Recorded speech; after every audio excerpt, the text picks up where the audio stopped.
নমস্কার বন্ধুরা, আমার চ্যানেলে আপনাদের স্বাগতম। আমি আজকে কথা বলবো গাপ্পি মাছ কীরকম স্বভাবের হয় বা গাপ্পি মাছ কীরকম প্রকৃতির হয়। গাপ্পি মাছ অত্যন্ত শান্ত স্বভাবের হয়। তাদের আচরণ দেখলেই বোঝা যায় তারা অতটা আক্রমণাত্মক হয় না। ছোট আকারের হয় এবং তাদের পাখনাগুলো খুব সুন্দর হয়। এরা খুব দ্রুত বংশ বিস্তারকারী হয়। গাপ্পি মাছ আবার মিঠা জলের মাছ এবং সামাজিক ও কৌতূহল মাছ হয় এবং একই অ্যাকোয়ারিয়ামে অন্য ছোট মাছের সাথে মিশে থাকতে পারে। কোনো রকম কোনো মারামারি করে না। এদের আচরণ অত্যন্ত চঞ্চল এবং এরা দলবদ্ধভাবে থাকতে পছন্দ করে। আপনারা স্ক্রিনে দেখছেন সবকটা মাছ একসাথেই খেলা করছে। যাই হোক, অ্যাকোয়ারিয়ামের ওপর অংশে সাঁতার কাটতে এরা বেশি ভালোবাসে। এরা ডিম না পেরে সরাসরি বাচ্চা দেয়। বাচ্চাগুলো এতটা পরিমাণে ছোট হয় তাদের অন্য কোনো বড় মাছ খেয়ে ফেলতে পারে।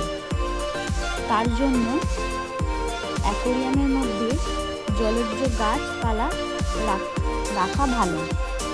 রাখলে কি হয়, তারা লুকিয়ে থাকতে পারে, যার জন্য কোনো মাছ তাদেরকে খেতে পারে না।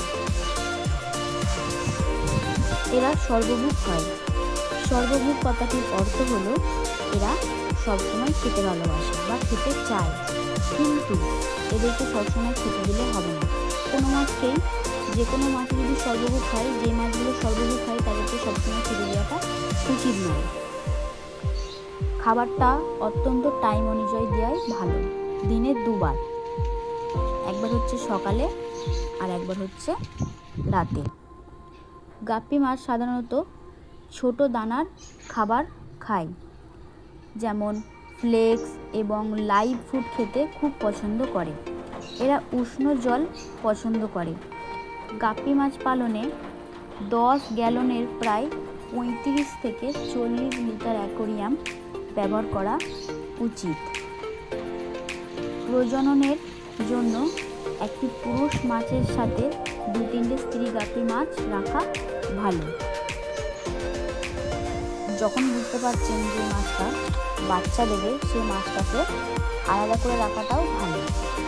কিন্তু যদি আপনাদের মনে হয় আপনারা বাচ্চাটা অ্যাকোয়ারিয়ামেতেই তোলাবেন বা হবে, তাহলে জলজ গাছপালা লাগাবেন ভিতরে, যাতে বাচ্চাগুলো ফুটে গিয়ে বা বেরিয়ে গিয়ে তারা লুকিয়ে থাকতে পারে। আর আপনাদের যদি শুধুমাত্র গাপ্পি ট্যাঙ্ক থাকে বা যে অ্যাকোয়ারিয়ামটা শুধু গাপ্পি মাছই আছে, সেটাতেও ঠিক এই কাজটাই করবেন। কারণ বড় গাপ্পি মাছেরাও অনেক সময় খাবার ভেবে তাদের বাচ্চাদেরকে খেয়ে ফেলে। সেই জন্য জলজ গাছপালা অ্যাকোয়ারিয়ামে দেবেন। তো নমস্কার বন্ধুরা, আজকে এতটুকুই।